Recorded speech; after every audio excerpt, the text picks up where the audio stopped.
In this video, we are going to fix the 0x80048103 messaged error in Microsoft Store. So without any further ado, let's get started.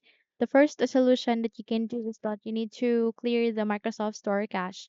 Press Windows key and R key together, and that way you'd be able to bring up a small window called Run. Type for wsreset.exe and click on the OK button. Wait until this procedure would be finished, and once you are done with this, I want you to check if the error message has been resolved. And if not, then I want you to run the troubleshooter for Windows Store apps.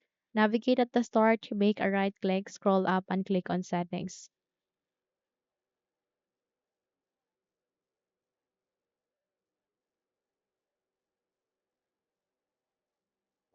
At the settings, please navigate to the left pane where you can see a search bar. Type for Windows Store.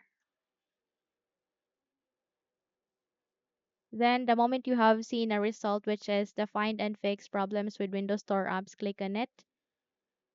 And then you'll get to open another window where you can troubleshoot this Windows Store apps. So click on next so that you can diagnose the problem if your Windows Store app is not working right. Okay. Complete the procedure. It will only take 3 minutes or less than that. And once you are done with that, you'd be able to fix the problem. So that's it. If you found this video helpful, kindly like and subscribe. You may also click or turn on the notification bell so that you will be notified for more upcoming tutorials. Thank you and have a good day.